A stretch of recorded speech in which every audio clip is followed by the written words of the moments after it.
ways. So that's been really wonderful. And of course, we're working really hard, as I know you all are, with your businesses to navigate the situation and figure out what we need to put in place to be able to have more employees come back into the library, to be able to welcome the public back into the library. And in our case, we'll probably be resuming some services outdoors. We've done a soft launch of a curbside pickup service that we're working on right now. So definitely exciting things happening at the library. And on the Citizen Information Center, well, I should start by saying it's existed for many years in the city. This resource is always available to you. And Diana Smith-Bauer in the city is the primary person who provides that support through the Citizen Information Center. But library staff have managed the expanded hotline in response to COVID. We're still working very closely with Diana and helping to support the high number of questions that are coming in during this time. We just this Monday passed 9 weeks that we have been assisting with the Citizen Information Center, with a milestone of 750 questions received. So that felt like a big milestone this week. So that was really neat. And Nancy Nyland, who's on the call today, is one of the staff in the library who has been helping to answer those questions. So you may have talked to her when you called, and we have staff in multiple departments that are helping out. Our weekly average is 83 calls, and our daily high was 37. That was a very busy day. And in order to better assist the business community, we quickly developed a 2-tiered staffing model. We have frontline staff help the majority of callers with frequently asked questions. But when we receive the more challenging or complex questions, which are often from business community, we transfer those to our reference librarians. And one of the first things our reference librarians studied up on was business assistance programs and resources available in order to point business owners to the authoritative information as to how to navigate, how to determine eligibility, and apply for assistance. And we continue to keep up on all of those areas in order to help you. I'm just checking to make sure I'm not missing any questions before I continue on. Okay, I'm going to keep going. Business owners also have been reaching out for help to verify how to comply with the governor's executive orders. And often we do have to remind folks that we cannot offer legal or financial advice, but what we can offer is sources of authoritative information, including contact information for authoritative sources you can call with questions, such as the Oregon Bureau of Labor and Industries. In recent weeks, the most frequent questions have been around reopening, and I think we'll continue to see that trend. As you know, it's really hard to answer some of these questions with the information available to us right now. And library staff can be pretty literal in trying to help you answer those questions, but we are experts when it comes to research and information, and we're definitely eager to support you. So if you haven't yet, please give us a call either through the Citizen Information Center, or you can call us directly through the reference line, including on Sunday. We have hours 1 to 5 p.m. where we can help you on Sunday as well. And not just during COVID, our resources and staff can assist business owners and prospective business owners in many ways. And that's one of the reasons that I invited Allison to join me today. She is our reference and adult services manager at the library, and her team of reference librarians has been helping on the citizen information line, but again, they can help all year round. So I would love to turn it over to Allison for a few minutes to tell you a little bit more about the resources and services that we have to assist you all the time. Thanks. Hey everyone, good morning. I'm happy to be here with you today. I know this is a really difficult time for all of you, for all of us, but we're excited to be here to share how the library can support you during this time. I wanted to, Liz, I don't know if it's okay if I can share my screen so I can share some online resources that the library offers. Go ahead. Okay.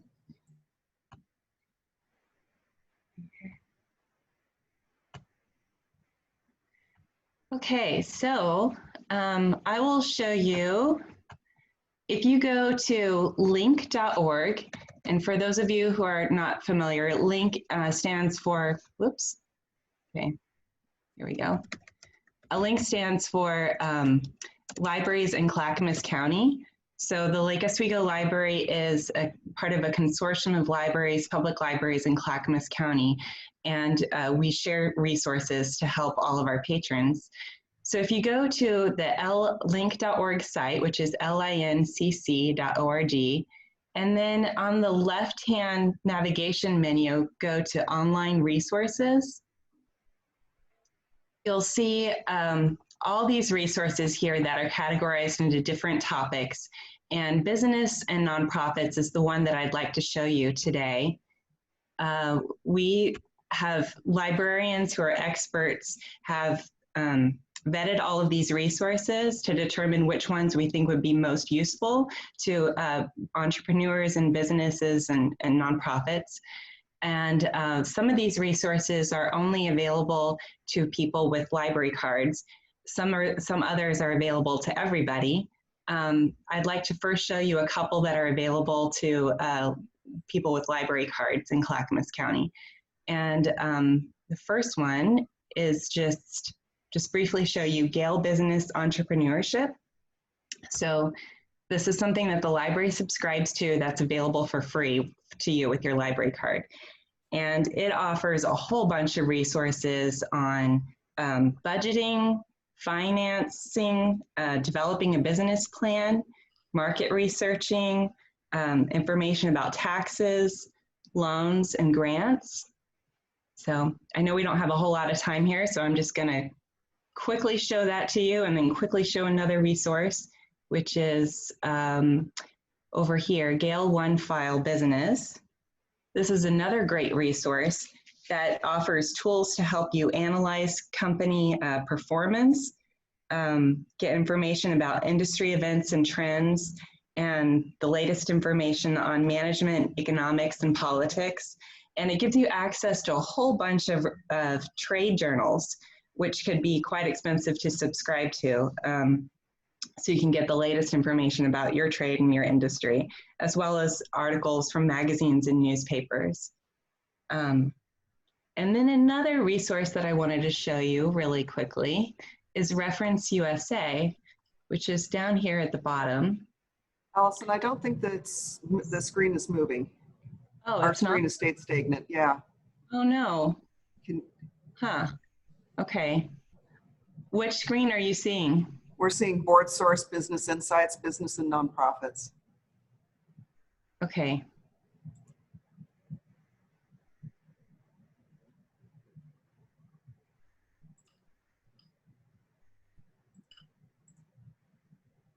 Allison, now you're muted. Oh, there you are. There we go. Okay.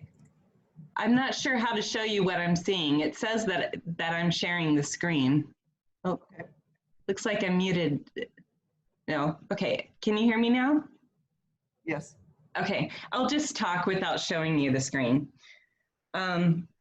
So the last resource that I wanted to tell you about was Reference USA, and this is a resource that's only available to Lake Oswego library card holders, and it's a directory of US businesses, and it's really useful to use if you're interested in starting a new business and want to see, you know, who your competitors are in a specific region, or if you want to reach out to businesses to market your services or products. And it's easily searchable by industry type, and you can narrow it down to region. So you could search, for example, for dog groomers in the state of Oregon, or in Portland Metro, or in Lake Oswego, or in a specific zip code. And you would get a listing of all of those businesses, plus the names of the executives for those businesses and information about their expenditures, how many employees they have on file. And so it's a really, really useful resource if you're wanting to do some market analysis. And if you have any questions, of course, about any of these online resources, our reference librarians are here to assist you. And we are a pretty friendly, approachable bunch.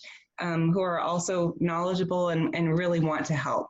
So, I just want to stress that we're always here for you, particularly in these times, but all the time, even when there's not a pandemic going on, we're here to help, whether it's learning how to research to meet your needs or connecting you with books or ebooks on topics such as management or how to grow your business or how to learn specific technology skills to help you grow. So that's all I have to share, but thank you so much. And I want to also check to see if you have any questions. Thank you, Allison. And if you want to change your screen. Yeah. There we go. Fantastic. Thank you so much. I think I saw Nancy on the call here. I have so many screens up.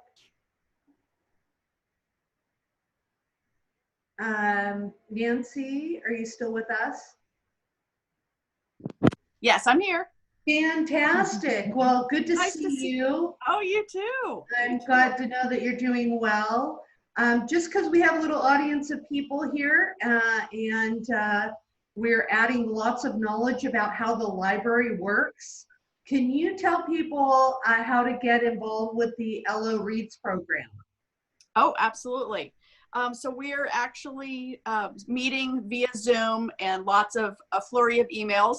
And I'm very grateful that everyone has time to read right now. So we've gone through about 45 books so far as a committee, and we're narrowing down. So I think we'll have a decision made sometime this summer. But once we announce the book, people are more than welcome to suggest event ideas. If you actually have a book recommendation, please check the library website. I have all the parameters of what we're looking for in a community reads program. Feel free to send us those book recommendations.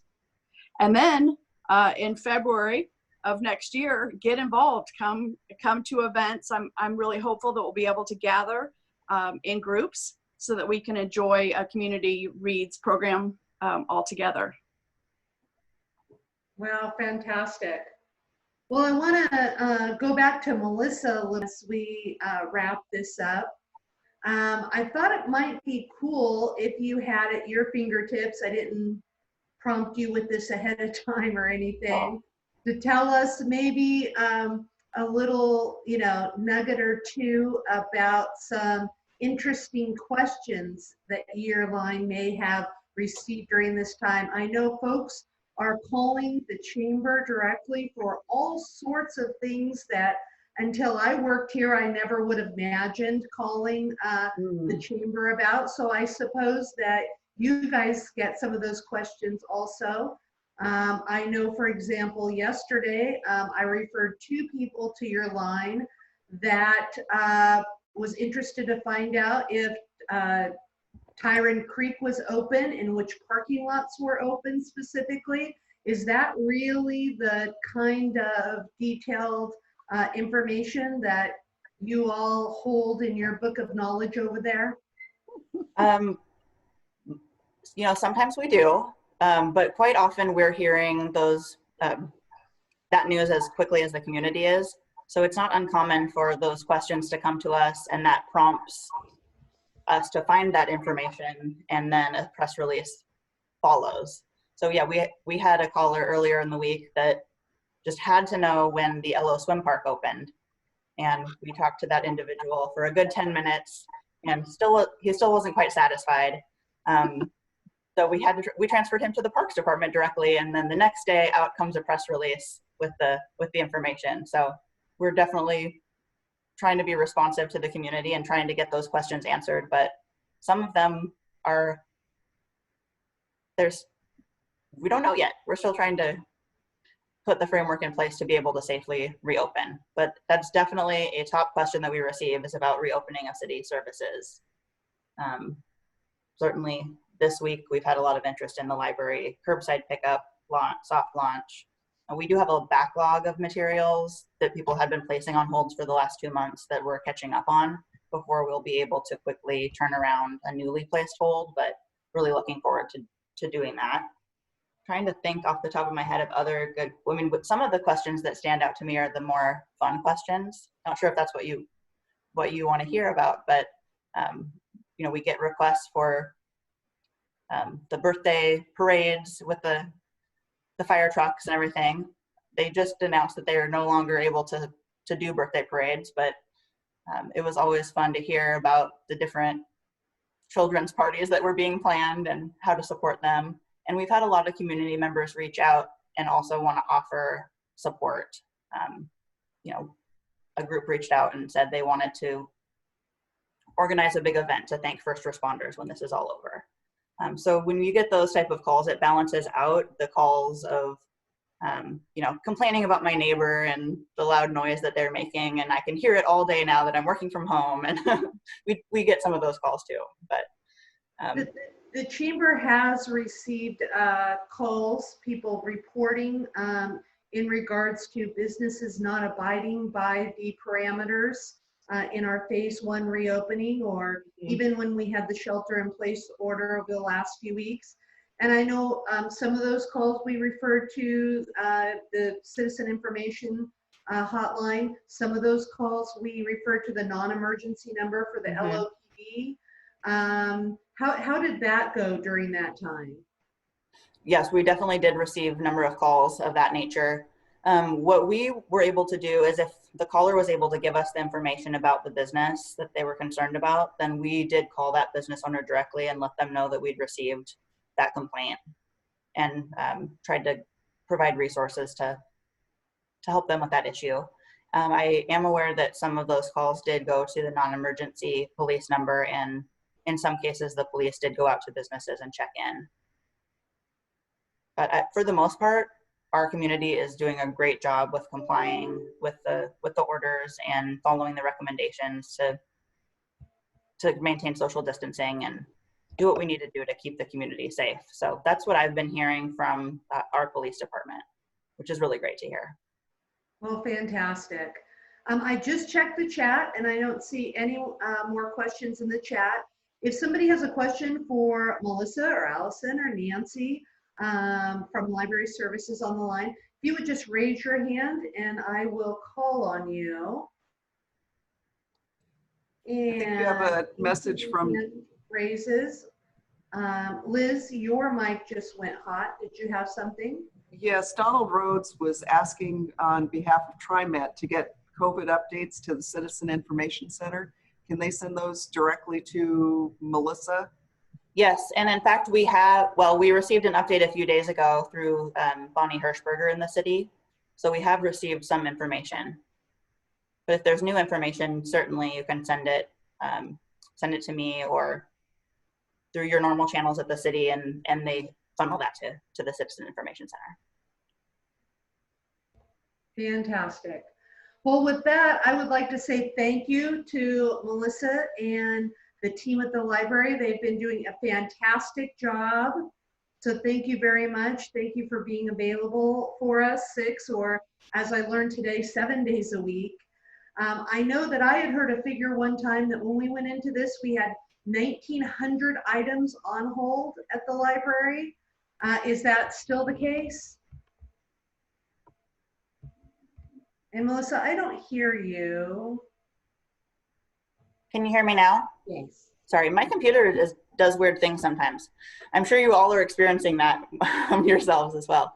We had about 1,900 items awaiting pickup on our shelves at the time of our closure. We have 11,000 holds outstanding for Lake Oswego patrons. So today actually is the first day that we're going to be starting to process the items that were placed on hold after we closed. And we think we have about 4,000 of those on our shelves right now. So it will take us some time to process those items. And then the other 7,000 are checked out to people or on the shelves in other libraries. And one thing I would love to share before you all move on with your meeting is that we are in the consortium, as Allison mentioned, and some of the other libraries are not able to bring staff back in at the same pace that we are, and they're a little bit behind us in that way. So at this point, we aren't able to accept returns, or we're not encouraging them. So if you can, please keep your materials at home until all of our partners are able to accept them. We would greatly appreciate it. And we're looking forward to that day, because then we can